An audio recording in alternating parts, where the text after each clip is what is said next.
Well, it's finally September. We're a month away from deer season. Usually the first weekend of September means trail cam weekend. So me and the boys went up and end up putting up some trail cams. So let's not talk about it. Let's get right into it.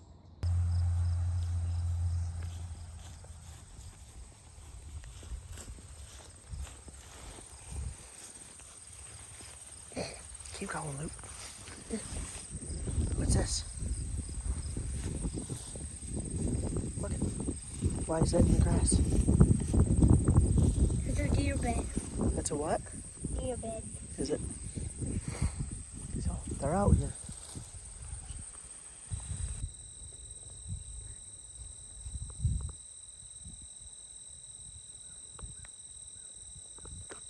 Okay, you guys want to try sneaking up on it? Okay. It's right. You see where the tree line is up there? The deer's right up there by that tree line.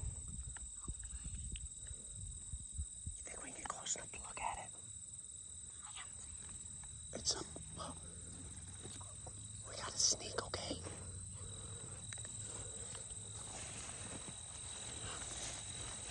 Oh, oh. It's looking this way now. Okay. Stand up. Stand up. Right there. See it? You see it, Luke?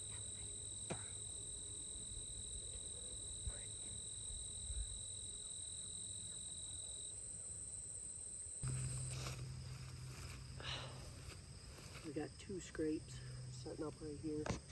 They've every year that we've hunted this property, they've always had these scrapes here, so we're coming in to freshen them up today.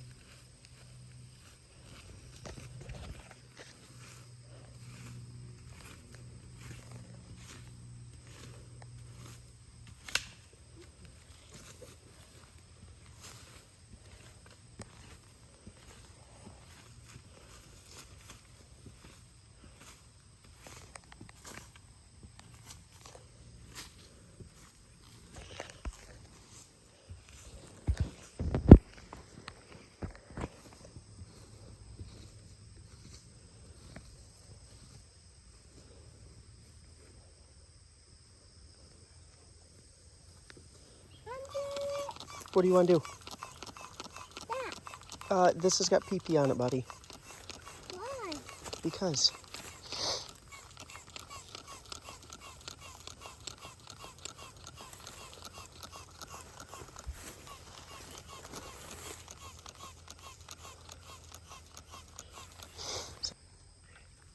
The hot day out.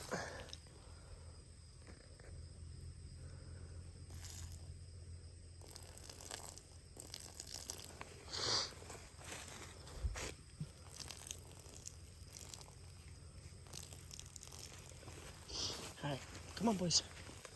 Let's get the camera set up and we'll go on to the next spot. Okay.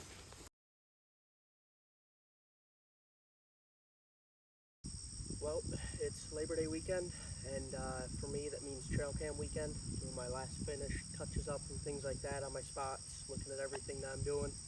I actually set this little tiny tree last year for gun season, and sitting it, I can overlook front field, middle of the field, back of the field, things like that, and I can basically shoot all of it.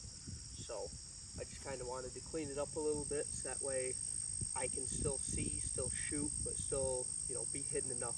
So we'll clean her up, and I ain't gonna put a trail cam on this just because of the fact that it's just an overlooking spot. But the access for it is actually pretty nice because there's a backfield over here. This is just an old railroad ditch here, drops right straight down. I can come in where I normally come in, go down underneath the railroad ditch, and it's a ditch, so it comes up, comes down, comes back up. I can walk the center of that ditch and never touch or never get seen by anything on this property. So that's what I'm really looking for on it. Just trying to get a clear lane to get up here, climb into this spot. I don't sit too high off the ground, especially with gun season. I only sit up probably 5 foot off the ground if I am off the ground, but this spot right here, you can actually sit and see pretty good. So I'll get this cleared out and show you guys what I see.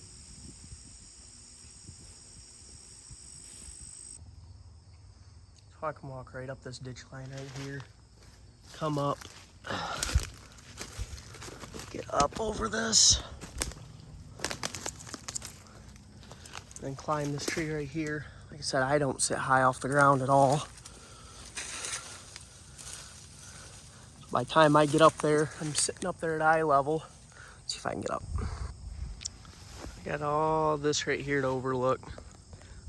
Last year, a buck came right out of that corner, came right here to the center of the field.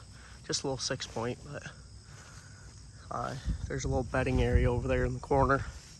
So I can overlook all this from right there. Like I said, I'm only gonna be, I don't know, the stick might be 3 foot off the ground if I'm lucky. But I got all this undergrowth right here. By the time all these leaves and stuff like that's gone, it's still just a giant thing of brush. So the only thing sitting up over top is my gun and me. And I usually put the gun at about that crotch right there. So gives me a good level rest, but it all depends on where them deer come out. Either way, I can basically shoot for as far as the gun can and overlook this entire half the field. So if something does come in, I'll be able to at least try to get a crack at her. But let's get on to the next spot. Neighbors got corn up this year.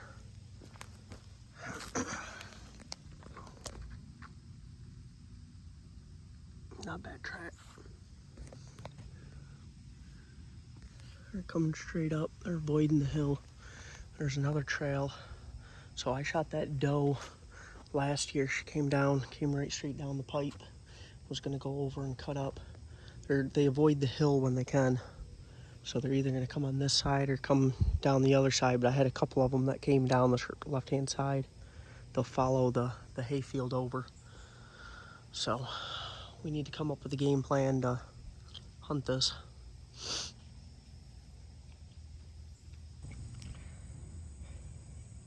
Make me a mock scrape. Got oak trees, they really like oaks here. Got me a pretty clear path right there. Be able to sit on the back half of that tree with the saddle. Should be able to shoot this pretty easy. It's only probably 12-15 yards, so should work out pretty well. But we got all them trails coming in towards that cornfield. They walk right past this, so if it ends up working, it should be a pretty good magnet. Should be able to get something coming to it this year.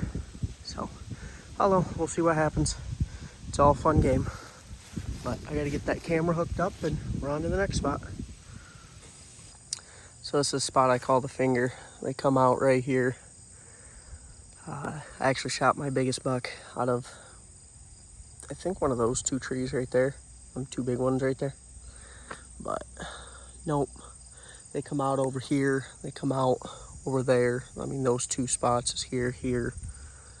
That's thick, so at one point in time that might become bedding. But there's a lot of deer that come through here.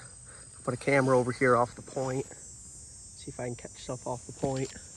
But I think where I'm gonna sit is I might even sit up there. Sit up a little bit higher here. But I should have a clear view of all of this, and I should be able to shoot almost all of this. So, no, looking good. Looking good. Gonna mark this spot too on the old mapping, and I think I got one more camera left for today, but got a handful of cameras out. There's one thing I do recommend for everybody setting up cameras and stuff like that is find a way to check your cameras. I've hung up so many cameras that, I mean, I can honestly say, embarrassingly enough, that they ended up getting, hitting the sun, and then all of a sudden you get a whole bunch of blurry images, or you get 1,000 pictures on a hot day of nothing but the leaves blowing. So make sure you have something to be able to check your cameras. What's cool about these cell cams is obviously you can check it basically instantly. But normal cameras, I always bring an SD card reader with me, especially when I'm setting them up, just that way if anything goes wrong, or if I don't like that view of what it's doing, because I leave them up there for, 5 months, 4 months, or whatever, depending on how long it is. I mean, the ones in the UP I leave up for a year. Just because of the fact of how long I leave it up. You don't want to have it pointing in the wrong direction or something triggering it and leaving it up for so long, because I know it's kind of a waste. But that would be my tech tip of the day. So I'll always bring something or have a way to be able to check your cameras before you leave. But we got one more camera to go, and let's see what happens. We'll go up to it. Maybe we'll have to trim a little bit on this one. I haven't sat this spot in about 2 years, but it's usually a pretty good spot, especially for doe action. So I don't know, about to have this whole property set up in about a couple hours, so I'm happy. So this spot here, there's a trail coming out here. There's a couple of them down farther too, one at about the middle. But they come out and feed right out in the center of this field, or feed on this half of the field. But I like to sit up right here where this crotch is, right here. And what's cool about that is, I mean, it looks like I'm right out in the open, but because of the fact that I'm in a saddle, I can tuck into that back half of that tree right there, and I'm basically just all one tree. They have no idea I'm there, and then I don't have to really worry about much of nothing. I just sit behind that tree or sit right there at the crotch, and I can just kind of ease out the side and shoot. So everything works out pretty good right there, but it gives me a good, easy, clear view path, and as long as they're not expecting me, I'm usually sitting pretty good. So I'm gonna get this camera hung up, and that's the last one I'm gonna hang up on this property. Basically done. What's cool about this too is my access. So I can come up with the access, comes over here, and it's that railroad bed stretches across the whole back half of this. So I can come in off the railroad bed. There's usually not deer on the railroad bed or off, and I can come in and walk right straight up and climb up to the stand. So I'm not walking actually inside of the woods. And what's happening is that because I'm not walking in the woods, I don't mess with any of these deer that come out here to feed at night. So it's a pretty slick setup.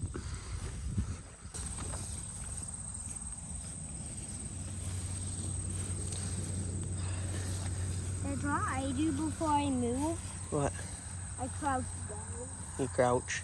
Why is that? so that I can look for deer. All right, come on, boys. Then I start walking.